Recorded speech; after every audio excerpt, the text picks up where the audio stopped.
ओम शांति। बाबा के माँ बाप के 19 तारीख के हैं। बाबा ने कहा, मीठे बच्चे, तुम्हें अभी बहुत बहुत साधारण रहना है। फैशनेबल ऊंचे कपड़े पहनने से भी देहाभिमान आ जाता है। अच्छे कपड़े पहनते हैं, कहीं जाते हैं, पूरा ध्यान रखना पड़ता है, कहीं गंदा ना हो जाए, कुछ लग ना जाए। महंगी चप्पल पहन के जाते हैं तो चप्पल पे ध्यान रहता है कि उठा ना ले, इधर ना हो जाए। इसलिए बाबा कहते हैं, बच्चे उसमें भी बुद्धि जाती है तुम्हारी, ये भी देहभान है और अपने आप में भी आ जाता है देहभान। तो इसलिए बाबा कहते हैं, सिंपल एंड सोबर रहो, ज़्यादा ना नीच का ना ऊंच का, बीच का रखो। देहाभिमान आ जाता है बाबा कहते। इसलिए प्रश्न है, तकदीर में ऊंच पद नहीं है तो किस बात में सुस्ती रहती है। बाबा कहते, बच्चे अपना सुधार करने के लिए चार्ट रखो। याद का चार्ट रखने में बहुत फ़ायदा है। नोटबुक सदा हाथ में हो। चेक करो कितना समय बाबा को हमने याद किया, हमारा रजिस्टर कैसा है, दैवी करेक्टर है, कर्म करते बाबा की याद रहती है या भूल जाते हो। याद से ही कट उतरेगी, ऊंची तकदीर तभी बनेगी, और कोई उपाय नहीं है। गीत है, भोलेनाथ से निराला और कोई नहीं। ओम शांति। मीठे मीठे बच्चों, बाबा के पास लक्ष्मी नारायण का चित्र घर में ज़रूर होना चाहिए। ये हमारा एम ऑब्जेक्ट है। तो बाबा कहते हैं, बच्चे ये चित्र सबके घर में ज़रूर होना चाहिए। जब जीवन में लक्ष्य नहीं है तो बनेंगे क्या। तो चित्र बाबा कहते हैं सबके घर में होने चाहिए। इनको लक्ष्मी नारायण को देख बहुत खुशी होती, क्योंकि तुम्हारा ये ऑब्जेक्ट है। तुम जानते हो हम स्टूडेंट हैं और ईश्वर हमें पढ़ाते हैं। ईश्वरीय स्टूडेंट व विद्यार्थी हैं, हम ये पढ़ते हैं। सबके लिए ये एक ही उद्देश्य है। इनको देखते बहुत खुशी होनी चाहिए। बाबा कहते हैं, इन चित्र को देखते बहुत खुशी होनी चाहिए। गीत भी सुना ना, भोलेनाथ से निराला और कोई नहीं। कोई शंकर जी को भोलानाथ समझते हैं, शिव और शंकर को मिला देते हैं।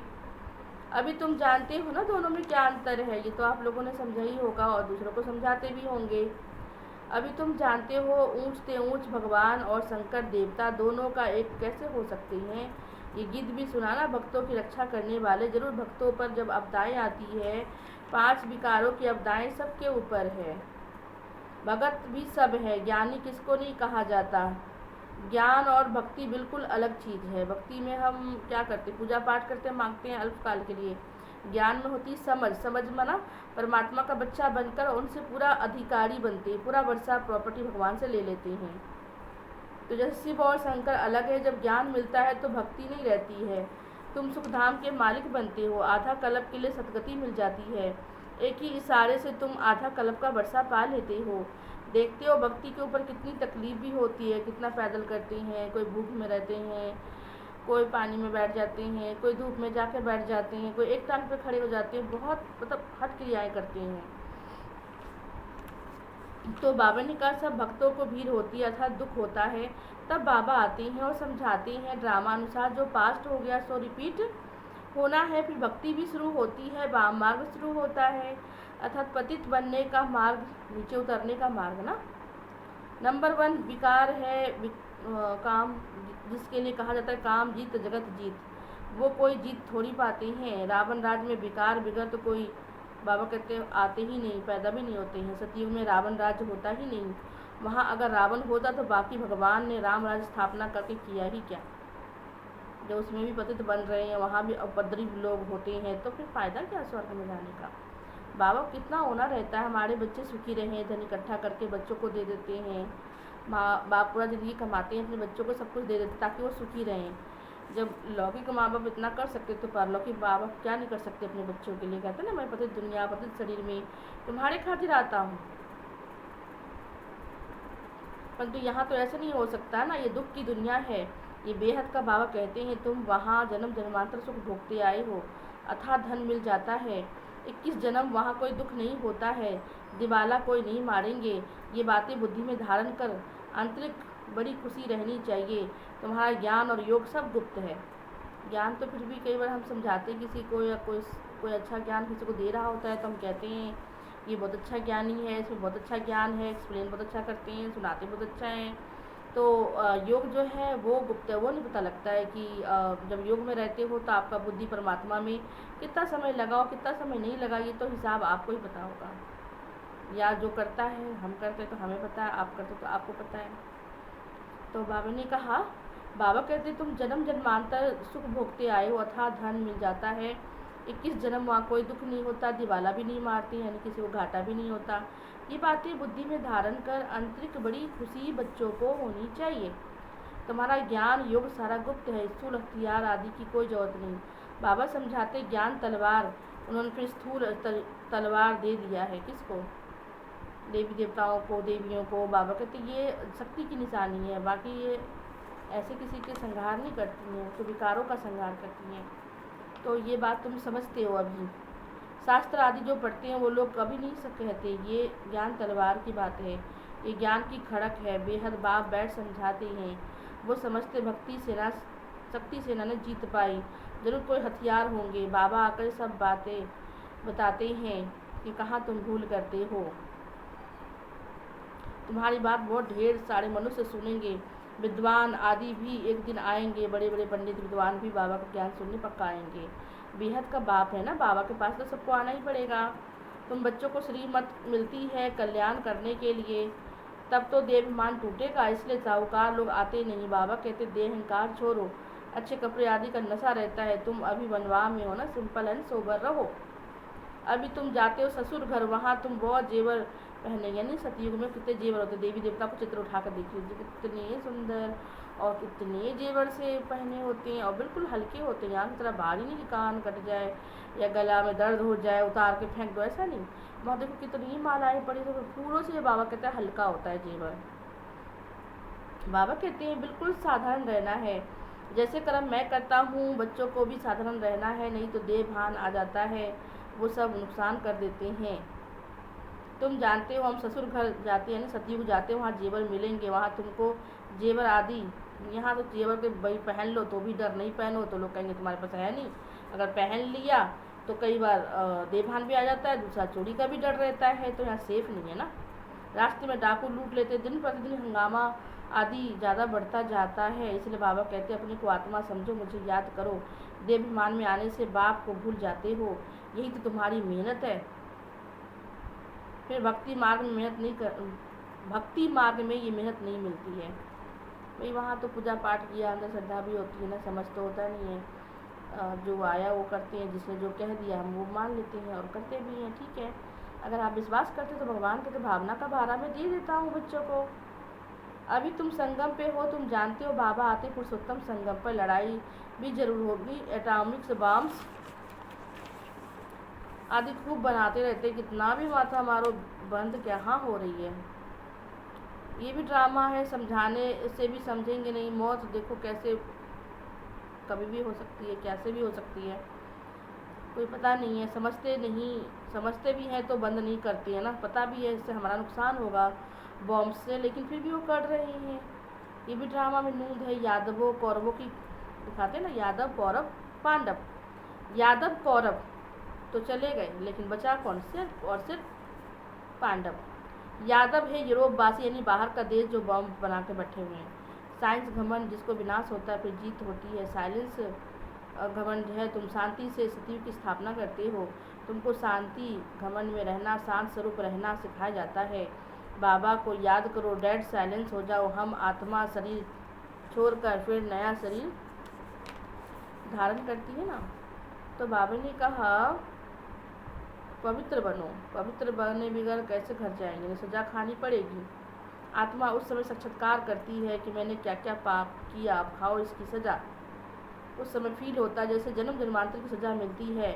इतना दुख भोगना, बाकी सुख का बैलेंस क्या रहा। बाबा कहते हैं अभी कोई पाप कर्म मत करो, अपना रजिस्टर रखो। हर एक स्कूल में चाल चलन का रजिस्टर रखते हैं ना। एजुकेशन मिनिस्टर भी कहेंगे भारत का करेक्टर ठीक नहीं है, बोलो हम इन लक्ष्मीनारायण जैसा करेक्टर बनाते हैं, है ना। आजकल के सर्टिफिकेट स्कूलों में मिलता है ना, करेक्टर सर्टिफिकेट। अब कोई बच्चा ऐसा निकल आता है तो फिर क्या करें। तो बाबा कहते हैं लक्ष्मीनारायण के करेक्टर कितने अच्छे थे ना, तो आप वैसा बनने के लिए पुरुषार्थ करते हो। श्रीमत पर चाल चलन सुधारा जाता है। तुम्हारी कचहरी होती है रात को, बैठ के बाबा आँखों ने धोखा दिया, मुख ने धोखा दिया, हाथों ने धोखा दिया है। कहाँ से धोखा खाए हो बताओ बाबा को। कचहरी होती थी अपने कर्मेंद्रियों का। सब सेंटर में बच्चों कचहरी करनी चाहिए। रोज़ बोलो चार्ट रखो तो सुधार होगा। किसी की तकदीर में नहीं है तो सुस्ती कर लेते हैं, चार्ट रखना छोड़ देते हैं। तुम जानते हो 84 का चक्र को जानने से चक्रवर्ती राजा बन जाएंगे। कितना सहज है और पवित्र भी बनना है। याद की यात्रा का चार्ट रखो ही, इसमें बहुत फ़ायदा है। नोटबुक नहीं निकालो तो समझो बाबा को याद ही नहीं करते हैं। नोटबुक सदा हाथ में रखो, चार्ट रखो। कितना समय बाबा को याद किया। याद बिगड़ जंक यानी कट जो आत्मा पे चढ़ी हुई है उतरेगा नहीं। कैसे उतरेगा? घास लेट में डालने से। कर्म करते हुए बाबा को याद करना है तो प्रसाद का फल मिल जाएगा। मेहनत है ना, ऐसे थोड़ी ताज रख देंगे, बिना कुछ किए ताज रख देंगे तो कदर करेंगे क्या? सिर पर बाबा इतना उच्च पद देते हैं, कुछ तो मेहनत करो। इसमें हाथ पांव आदि कुछ चलाने की जरूरत तो नहीं है। पढ़ाई तो बिल्कुल सहज है। बुद्धि में से बाबा से ब्रह्मा द्वारा हम सारा ज्ञान ले रहे हैं। कहाँ भी जाते हो तो बैच जरूर लगा के रखो। वास्तव में तुम्हारा ये कोट ऑफ आर्म्स है, यानी चिन्ह है हमारा। समझाने की बड़ी रॉयल्टी चाहिए, बहुत मीठापन से किसी को ज्ञान देना है। कोट ऑफ आर्म्स ये बाबा कहते हैं ना हमारा क्या कहते हैं, स्टैम्प पेपर में लिखा जाता है ना, तो बाबा कहते स्टाम्प है। इससे पहले के राजा अपना स्टाम्प चलाते तो बाबा तुम्हारा कोट ऑफ आर्म्स ये है। कोट ऑफ आर्म्स पर समझाना है प्रीत बुद्धि। ब्रह्मा विष्णु शंकर को दिखाया हुआ है ना उसमें। प्रीत बुद्धि विपरीत बुद्धि किसको कहा जाता है? तुम बाबा को जानते हो। लौकिक बाप का तो गॉड नहीं कहेंगे, लौकिक बाप को गॉड तो नहीं कहेंगे। वो बेहद का बाप होते थे, पावन सुख का सागर। उनसे सुख घनेर मिलता है। ज्ञान काल में समझते माँ बाप सुख देते हैं, ससुर घर भेज देते हैं। अब तुम्हारा बेहद का ससुर घर कौन सा है? बाबा का घर, वो हद का है। वो माँ बाप करके साथ वह माँ बाप करके 5-7 लाख करोड़ देंगे। तुम्हारा तो बाबा ने नाम रखा पद्मपति। अरबों खरबों नील शंख के बाद पद्म होता है। बाबा कहते उससे भी तुम कितने माला माल बनते हो। तो तुम्हें कहाँ ज़्यादा ध्यान देना चाहिए? वहाँ तो पैसे की बात नहीं, यहाँ सब कुछ मिल जाता है। बड़े अच्छे अच्छे महल होते हैं। जन्म जन्मांतर के लिए तुमको महल मिलता है। सुदामा का मिसाल है ना, चावल मुट्ठी देकर क्या ले लिया? महल। जन्म जन्मांतर के लिए तुमको महल मिल जाता है। सुदामा का मिसाल है चावल मुट्ठी। यहीं से गायन है। अब चावल रूखा थोड़ी खाएंगे, इसके साथ कुछ मसाले आदि भी ले आते हैं। इतना प्रेम से बाबा के घर के लिए कुछ कुछ बच्चे निकाल के ले आते हैं। ये भी उनकी भावना है और भावना का भाड़ा भगवान जरूर देता है। बाबा को जन्म जन्मांतर के लिए देंगे, इसलिए कहा जाता है दाता। भक्ति मार्ग में तुम ईश्वर अर्थ देते हो अल्पकाल के लिए, दूसरे जन्म में तुम्हें मिल जाता है। कोई गरीब को देते हैं तो कॉलेज बनाते हैं, तो दूसरे जन्म में पढ़ाई का दान उसको मिल जाता है। धर्मशाला बनाते हैं तो मकान उसको अच्छा मिल जाता है, क्योंकि धर्मशाला में बहुत आकर सुख पाते हैं तो सुख का फल उनको भी जरूर मिलता है। जन्म जन्मांतर की बातें तुम जानते हो। सिर्फ बाबा को जो देता है वो सब हमारे काम में लगाते हैं। सिर्फ बाबा तो अपने पास रखते नहीं हैं, इनको भी सब कुछ दे देते हैं। इनको भी कहा सब कुछ दे दो, विश्व के मालिक बन जाएंगे। और देखो विनाश साक्षात्कार भी कराया, राजाई का साक्षात्कार भी कराया। बस नशा चढ़ गया बाबा को। बाबा हमको विश्व का मालिक बनाते हैं।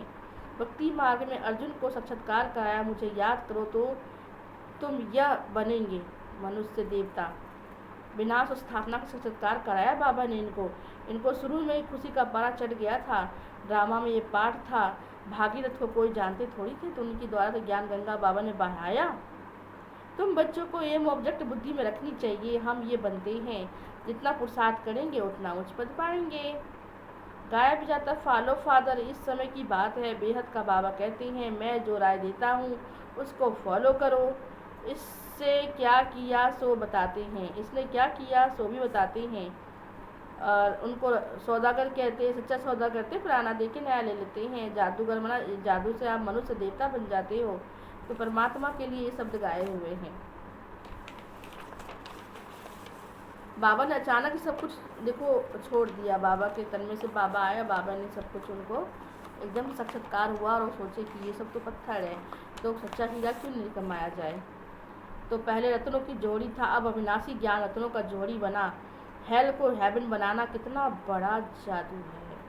सौदागर भी है, बच्चों को कितना अच्छा सौदा देते हैं। कखपन चावल मुट्ठी, यानी पुराना कखपन छोटा मोटा चीज़ें लेके आपको महल दे देता है। कितनी बड़ी बात है, कितनी अच्छी कमाई कराने वाला। जवरात के व्यापार में ऐसा होता है, कोई अमेरिकन ग्राहक आता है तो उनसे 100 से चीज़ 500 रुपये में, 500 या 1000 में ले लेंगे, उनसे बहुत पैसे लेते। तुम्हारे पास तो सबसे पुरानी चीज़ क्या है, बताओ क्या है? प्राचीन हमारा राजयोग, जो राजाओं का राजा बनाता है। तुमको अब भोलानाथ बाबा मिला है, कितना भोला है, कितनी जल्दी माफ़ कर देता है। तुमको क्या बनाता है, कखपन के बदले इतना कुछ दे देता है, तो भोला ही भंडारी है ना, तभी तो झोली भर देता है आपका। 21 जन्मों के लिए क्या बना देते हैं मनुष्य को कुछ पता ही नहीं। कभी कहेंगे भोलानाथ ने ये दिया, कभी कहेंगे अम्बा ने दिया, कभी कहेंगे गुरुजी ने कृपा करी होगी। यहाँ तो पढ़ाई है बच्चे, पढ़ाई जितना अच्छे से पढ़ेंगे उतना उच्च पद मिलेगा। तुम ईश्वरीय पाठशाला में हो, ईश्वरीय पाठशाला कहेंगे गीता को। गीता में भगवानोवाच है, परंतु ये किसी को पता नहीं भगवान किसको कहा जाता है। कोई से पूछो, परम पिता परमात्मा को जानते हो? बाबा कहते हैं, बाबा है बागवान, तुमको कांटों से फूल बनाते हैं, इसको गार्डन ऑफ अल्लाह कहते हैं ना, खुदा का बगीचा। यूरोपियन लोग भी कहते हैं पैराडाइज बरोबर भारत का फरिस्तान था, अब कब्रिस्तान है, फिर से फरिस्तान के मालिक बनते हो। बाबा आकर सोए हुए को जगाते हैं, जागो समय पहचानो, भगवान आ चुके हैं, जाने का समय हो चुका है, बाबा से प्रॉपर्टी वर्षा ले लो। ये तुम जानते हो, नंबरवार पुरुषार्थ अनुसार जो खुद जग जाते हैं दूसरों को जगाते हैं, जगाते नहीं, जो खुद जग जाते हैं दूसरों को जगाते हैं, नहीं जगाते हैं तो गोया खुद जगा हुआ नहीं होगा। तो बाबा समझाते इन गीतों आदि की भी ड्रामा में नूंद है। अच्छे अच्छे गीत बने जिसे योग लग जाता है, तो बाबा कहते ये भी ड्रामा में नूंद है। कोई गीत बहुत ही अच्छा है, जब उदास हो तो उसे चला लो तो फिर से उमंग सा आ जाएगा। गीत बजाओ खुशी में आ जाएंगे, रात के राही तक मत जाना, सुबह की मंजिल दूर नहीं। ये भी अच्छा है, अब रात पूरी होती है, मनुष्य समझते हैं जितना भक्ति करेंगे उतना भगवान जल्दी मिलेगा। हनुमान आदि जी का साक्षात्कार हुआ तो समझते हैं ना, भगवान मिला। बाबा कहते साक्षात्कार आदि भी ड्रामा में नूंद है, जो भावना रखते हैं उसको साक्षात्कार हो जाता है, बाकी ऐसी कोई बात नहीं। बाबा कहते हैं ये बैच तो सबको सदैव पड़ा रहे, किस्म किस्म के बनते रहते हुए बहुत अच्छा है। एक बैच समझाने के लिए, किसी को ज्ञान देने के लिए बहुत अच्छा है। अच्छा, आज बाबा ने बहुत तारीफ करी आप लोगों को। तुम रूहानी मिलिट्री हो ना, मिलिट्री को हमेशा निशानी रहती है, तुम बच्चों को भी ये नशा होना चाहिए कि हम ये बन रहे हैं, स्टूडेंट हैं। बाबा हमको मनुष्य देवता बना रहे हैं, मनुष्य देवताओं की पूजा करते हैं। देवता तो देवता की पूजा नहीं करेंगे ना, यहाँ मनुष्य देवता की पूजा करते क्योंकि वो श्रेष्ठ नहीं है ना, यहाँ मनुष्य देवताओं की पूजा करते क्योंकि वह श्रेष्ठ हैं। अच्छा, मीठे मीठे सिकलधे बच्चों प्रति माता पिता बाप दादा का याद प्यार और गुड मॉर्निंग। रूहानी बाप की रूहानी बच्चों को नमस्ते, रूहानी बच्चों की रूहानी बाप को नमस्ते नमस्ते नमस्ते। धारणा के लिए मुख्य सार बाबा ने क्या कहा होगा, क्या रखो बुद्धि में, क्या रखो एम ऑब्जेक्ट, बनना क्या है, सदैव लक्ष्मी नारायण का चित्र देखते रहो, है ना। बुद्धि में सदा अपनी एम ऑब्जेक्ट याद रखनी है, लक्ष्मी नारायण का चित्र सदा याद रहे, इसी खुशी में रहो। हम ऐसा बनने वाले हैं, बाबा हमें से बढ़ा रहे हैं, हम गॉडली स्टूडेंट हैं। अपना पुराना कखपन बाबा को दे दो, और बाबा से क्या ले लो, महल ले लो। ब्रह्मा बाप को फॉलो कर अविनाशी ज्ञान रत्नों का जौहरी बनना है। वरदान है, अशरीरीपन के इंजेक्शन द्वारा मन को कंट्रोल करने वाले एकाग्र चित्त भव। अशरीरीपन के इंजेक्शन द्वारा मन को कंट्रोल करने वाले एकाग्र चित्त भव। जैसे आजकल कोई कंट्रोल में नहीं आता है तो बहुत तंग करता है, उछलता है या पागल हो जाता है, तो उसको ऐसा इंजेक्शन लगा देते हैं जो शांत हो जाता है, सो जाता है, शांत हो जाता है। ऐसे अगर संकल्प शक्ति आपकी कंट्रोल में नहीं आती है तो अशरीरीपन का इंजेक्शन लगा दो, बस 1 घंटा बिल्कुल अशरीरी हो जाओ। अशरीरीपन का इंजेक्शन लगा दो, फिर संकल्प शक्ति व्यर्थ नहीं उछलेगी, सहज एकाग्रचित हो जाएंगे, सहज ही एकाग्रचित हो जाएंगे। लेकिन लगाम बाबा को देकर फिर ले लेते हो तो व्यर्थ की मेहनत में डाल देता है। अब व्यर्थ की मेहनत से छूट जाओ, है ना। बाबा ने कहा ना, अगर कोई सेवा मिलती है तो करना चाहिए। असलीपन के इंजेक्शन लगा दो, फिर संकल्प शक्ति व्यर्थ नहीं चलेगी, सहज ही एकाग्रचित हो जाएंगे। लेकिन यदि बुद्धि की लगाम बाबा को देकर फिर ले लेते हो तो मन व्यर्थ की मेहनत में डाल देता है। अब व्यर्थ से मुक्त हो जाओ। स्लोगन है, अपने पूर्वज, हमारे पुराने पूर्वज जो हैं, अपने पूर्वज स्वरूप को स्मृति में रख सर्व आत्माओं पर रहम करो। कोई भी आत्मा बेचारे, उन सब आत्माओं को बाबा कहते हैं ना, और स्मृति स्वरूप में रख सर्व आत्माओं पर रहम करो। रहम करने वाले बच्चे हो ना। अच्छा, ओम शांति। बाबा को 2 मिनट याद करेंगे।